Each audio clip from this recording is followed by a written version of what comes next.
Another outstanding guest panel that we have. He is the current TFA lightweight champ, Toby Tigerheart Greer. We're going to see him in action also in just a few moments. I agree. I think with the IFL, just recently selling the shares at lower than market price, I think this is one of those steps that they're going to have to take.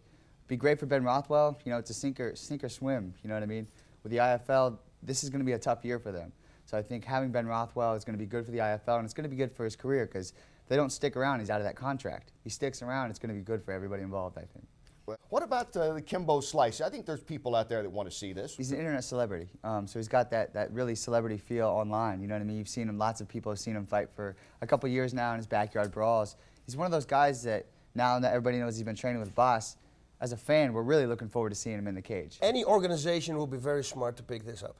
As a trainer, do you feel that, you've been training him a long time, he's got that internet celebrity, like you said, it looks like a backyard brawl. How about more guys like that stepping out of that backyard brawl street fighter mentality to get in there, when there's a lot more involved in the actual cage? It's difficult, and because that mentality you cannot use in a real fight. Round. Here we go now. Wow, how much moose was in that hair, Toby Greer. In action here in the championship, lightweight championship against Joey Alvarado. You talk about it, Toby. Talk about yourself. Good here. fight. Hit him in the knee with the liver, the low kicks. As long as he's laying there, I'm using my Muay Thai. If he's on his back, I'm going to keep using my Muay Thai low kicks, high kick to the head, left hook, and then some ground and pound. This is my first submission win. Since my career started, you can see him tap out right there. But it's a submission from strikes. Gotta give me one, right? Yes. Toby Greer, he's impressive. He is the champ, lightweight champ. What did you think about this guy in action? We've heard from you. What did you think about watching Toby in action there, Will? I met him in the waiting room. I had no idea that someone so calm and nice and gentle would destruct like a giant hammer. Crazy. Austin said, hey, I've been cornering these guys, and I'm thinking I could win these fights. I think it's a great matchup for him, fighting a kickboxer. A guy like Eric Paulson, he's known for a lot of good submissions, a lot of good that catch wrestling. I think it's a good matchup for him. It's a good one to come off a long retirement for, and really, I think he's just got to get in there and show some basic skills, and I think he's got a good shot at this one. Yeah. I've had the opportunity to train with Rich Franklin down in Cincinnati, where I'm from, back in Ohio, and he's one of those guys. He lost that fight, but I've seen him train. I've been training around him. I think it's going to be a different fight. You're going to see a different fighter walk in there. He's just one of those guys who goes back to the drawing boards, sees what he did wrong. He's going to work on that clinch. He's going to work on a lot of things he needs to work with, and I think it's going to be a lot closer than people expect. Would you put him as the best fighter right now, pound for pound? That's the thing with the different companies that are coming up, all the different promotional companies. Fedor hasn't fought in a while. His last fight was against Matt Lindman. Yep. And that was a while ago, and we didn't really get to see a lot. So it's one of the things I think your activity should also have a lot to do with the top 10 or top, whatever. And Takanori Gomi, we've seen him fight. We've seen a lot of these pride guys come over and show their true skill, their real conditioning when they get, in the cage of the octagon. And I think the lists are going to change really fast when we see all these pride guys coming over. And guys like Takanori Gomi are going to get knocked right off there. And so unless they really start showing us something. With us, what a panel we have today. He is back with us again. Total Fighting Alliance lightweight champ, Toby Tigerheart Greer. Toby, welcome back. Thanks for having me. Bye, Toby. The fight went the way I thought it would. Like you said, with the weight difference is a big issue. What I did like to see, like you guys mentioned, was the ground striking. In my fighting, I always use it. I think it's an effective technique. When you've got a guy down, why pounce on him when you can stand, kick his legs, you can stand, kick his body? I really like that technique that he used. When you got a guy down, you're winning the fight. If he's on all fours or on his back, you're striking, you're punching him, you're still winning the fight. I really like how GSP utilized that. The fighter that I trained with, Dan Hardy, always said that the only thing you have control over in the cage is your conditioning. Yep. Everything else is outside of your control in reality, Yep. So that's one of the things I think a guy, when you step up to this level, there's no reason why you should be getting that tired during a fight. Yep. Aren't you?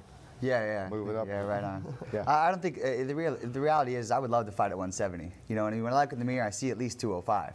So fighting at 170, I'd love to do it. But the reality is once you get to that level, once you get on the ground, and you got two professional athletes who have trained up to a certain level, that's when the weight really becomes, really important. That's when the weight differences, you see guys getting a lot more tired. You see Mac Danzig coming in and dominating the 170s on that show. He drops to 155, and now look what he's going to do, especially on the ground. He's a very, very strong kid, How would you see that fight going? Do you Hypothetical. Do you see GSP taking Anderson down? He should take him down, yeah. And if somebody can do it, his takedowns are phenomenal. He showed it against everybody. Yeah, I mentioned that last week, and I think Sakuraba might be one of those guys. You know, when is it time to just? I think a lot of it's about fairness. You know what I mean? A lot of it, the reason they should report it, I think, is about the fairness.